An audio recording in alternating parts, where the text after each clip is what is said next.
Hi అండి, అందరికీ నమస్తే. Welcome back to my channel. ఈరోజు వీడియోలో వెజిటేబుల్ విత్ మష్రూమ్ బిర్యానీ ఏ విధంగా ప్రిపేర్ చేసుకోవాలో ప్రెషర్ కుక్కర్లో ఈజీగా చూపిస్తాను.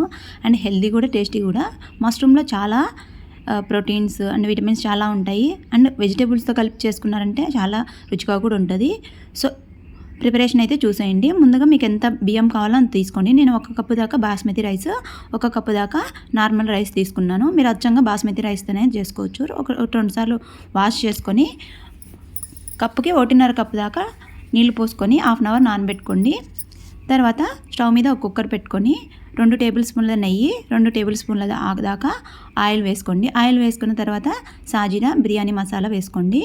సో ఇలాచీ, దాల్చిన చెక్క, అనాస పువ్వు, బిర్యానీ ఆకు ఇవన్నీ వేసి కొంచెం ఫ్రై అయ్యే వరకు వేయించుకోండి. ఇవి ఫ్రై అయిన తర్వాత మీకు అవైలబిలిటీ ఉన్న వెజిటేబుల్స్ అన్నీ వేసుకొని వీటితో పాటు మష్రూమ్స్ను కూడా క్లీన్ చేసుకొని మధ్యలో కట్ చేసుకొని వేసుకోండి. నేను బీన్స్, క్యారెట్, పచ్చిమిర్చి, మష్రూమ్, అందులోనూ పచ్చి బఠానీ ఉంటే అవి కూడా వేసుకొని, సో మరి ఎక్కువ క్వాంటిటీలో కాకుండా తక్కువ క్వాంటిటీలో వేసుకొని వీటన్నింటినీ కొంచెం ఫ్రై అయ్యే వరకు కొంచెం వేయించుకోండి.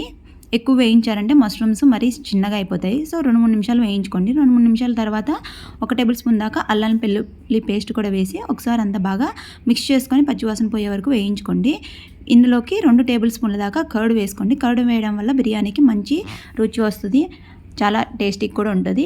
తర్వాత ఇది కూడా కొంచెం వాటర్ రిలీజ్ అయ్యేంత వరకు వేయించుకొని మీ టేస్ట్కి సరిపడా సాల్ట్ వేసుకోండి. నేను అక్కడ 1 టేబుల్ స్పూన్ దాకా సాల్ట్, మీ రుచికి సరిపడా కారము అండ్ బిర్యానీ మసాలా ఉంటే అది కూడా వేసుకోండి. అది లేకుంటే స్కిప్ చేసుకోవచ్చు, ఏం ప్రాబ్లం లేదు. ఆల్రెడీ మనము బిర్యానీ మసాలా అన్నీ యాడ్ చేసాం కాబట్టి. తర్వాత ఇదంతా ఒకసారి పచ్చివాసన పోయే వరకు వేయించుకొని ముందుగా నానబెట్టుకున్న బియ్యాన్ని కూడా వేసి ఎక్కడ చెదురు కాకుండా స్మూత్గా అనేది మిక్స్ చేసుకోవాలి.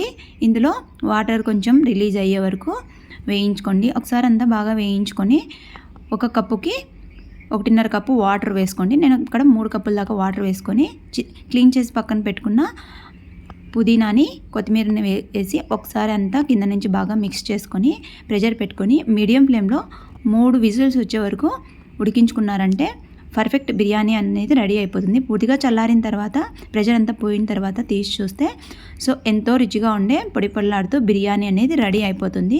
నేను ఓపెన్ చేసినప్పుడు తీయలేదండి, అందుకే లాస్ట్లో చూపిస్తున్నాను. చాలా రుచిగా ఉంటుంది. ఒకసారి ఇలా ట్రై చేయండి. వీడియో నచ్చితే తప్పకుండా లైక్ చేసి, షేర్ చేసి, సబ్స్క్రైబ్ చేయండి. Thank you for watching. మరో మంచి వీడియోతో కలుసుకుందాం.